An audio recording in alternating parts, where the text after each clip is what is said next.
तुम्हाला आपले काय उपयोगाचं? गर्दी निघून गेली, हा नदीवरती गेला, नेमाप्रमाणे स्नान केलं आणि थाटी घेऊन बसला महाराज तिथं. आणि त्याला सवय होती महाराज, थाटी घेऊन भजन करत बसायची सवय होती. आणि भजन करताना त्याला सवय होती वरती हात करून टाळ्या वाजवायची, कारण त्याला जग दिसत नव्हतं आणि जग त्याच्याकडे पाहत हेही त्याला दिसत. कर्मधर्म संयोगानं त्यांना वरती हात करून टाळी वाजवत असताना त्याच्या टाळीमध्ये कावळा आला महाराज. आता आंधळ्या माणसाला स्पर्श ज्ञान फार चांगलं असतं.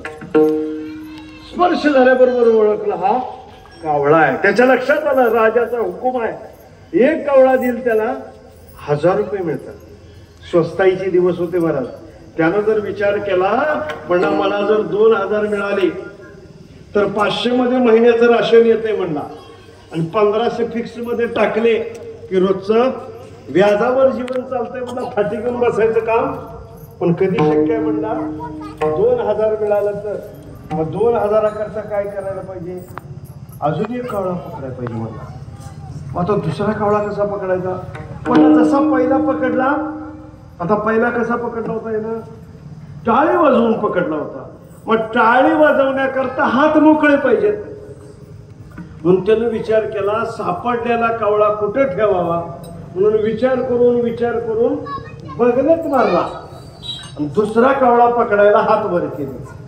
आता मला सांगा, हात वर केलं किती तासानं बगलतला कावळा उडून गेला असेल हो?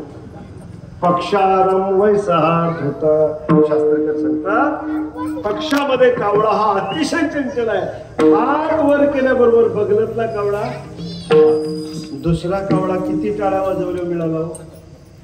टाळ्या वाजवून मेला, पण दुसरा कावळा मिळाला. बरा घेता न जाणून त्या आंधळ्याच्या हातामध्ये कावळा यावा तसा न मिळणारा पावला हा देह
घडे उपाय घडवले.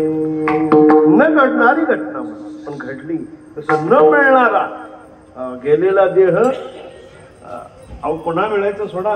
या देहातला गेलेला एक क्षण परत येणार. जगामध्ये सगळ्या गोष्टी परत मिळतात महाराज.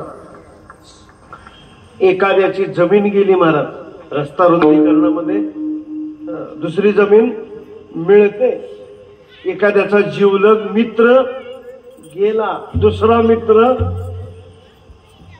एखाद्याची सत्ता गेली, पुढच्या पंचवार्षिकला 4 बॉक्स जास्त वाटले म्हणजे पार्लेचे नाव.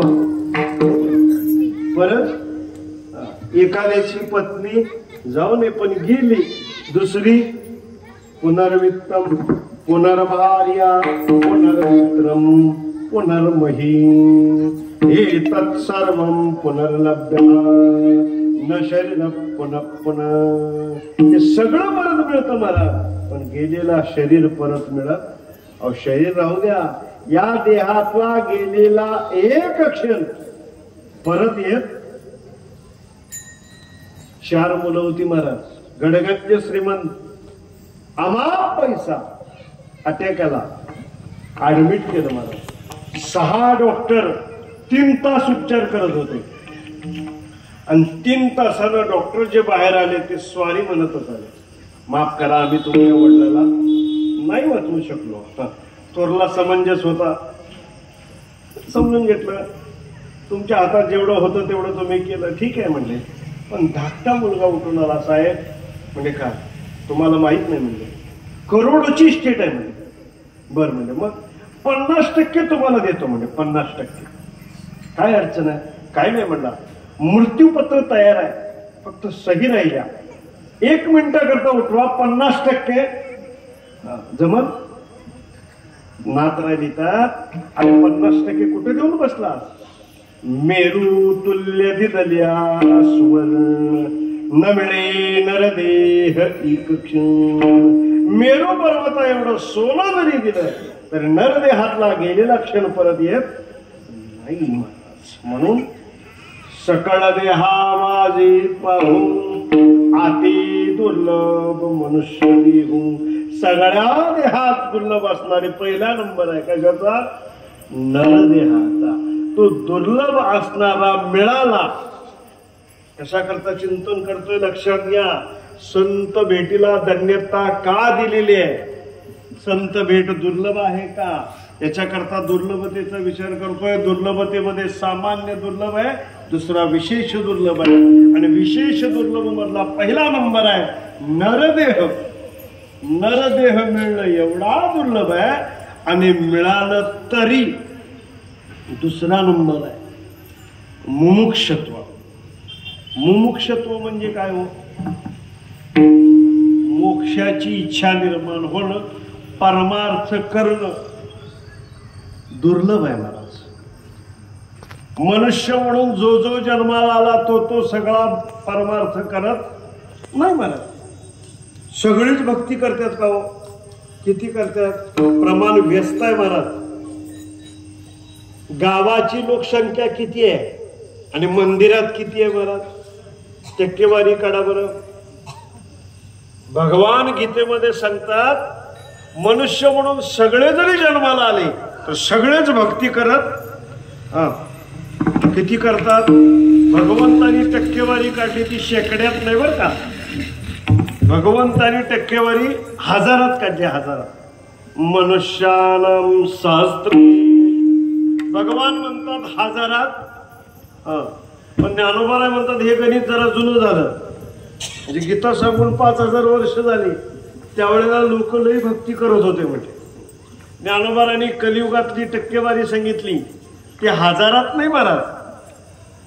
आस्तेच्या महापुरी रेगता ते कोट्यवनी परे प्राप्तीच्या पैलथिरी विपायन. कोट्यावधी मधून,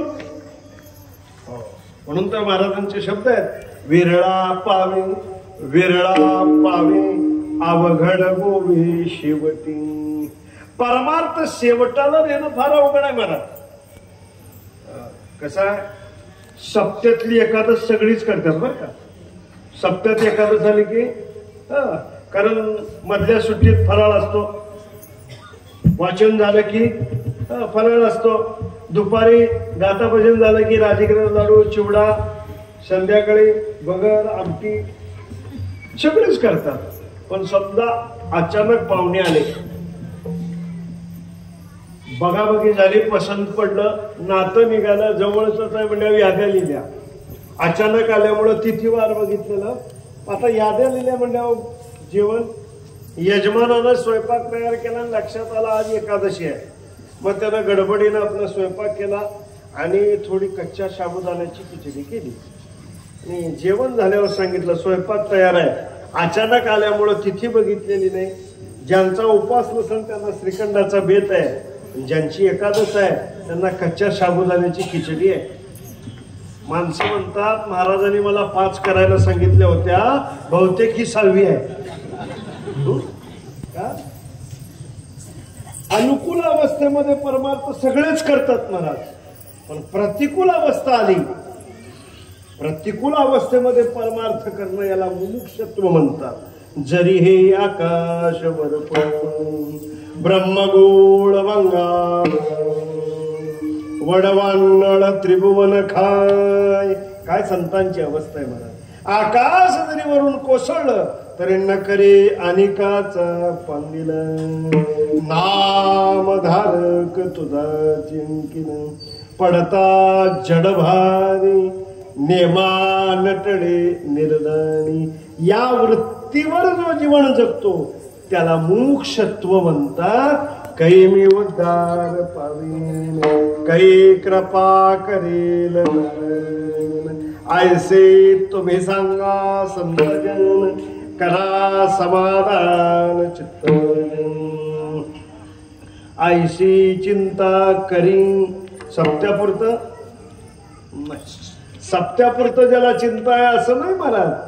रात्रंदिवस ही चिंता, रात्रंदिवस जो तळमळतो त्याला मुमुक्षत्व म्हणतात. आणि मुमुक्षत्व अंगावरती येणं फार अवघड आहे.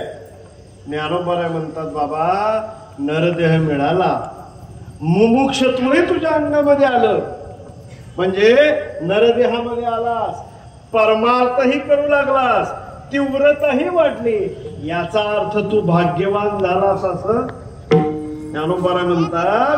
भाग्यवान कधी म्हणता येईल त्याला? ज्या वेळेला तो नरदेहात येईल, परमार्थ करू लागेल, तीव्रताही अंगाला येईल, पण ज्या दिवशी तुझ्यावर साधूची कृपा होईल, संतांचा अनुग्रह होईल, त्या दिवशी तुला मोक्ष रे के आला.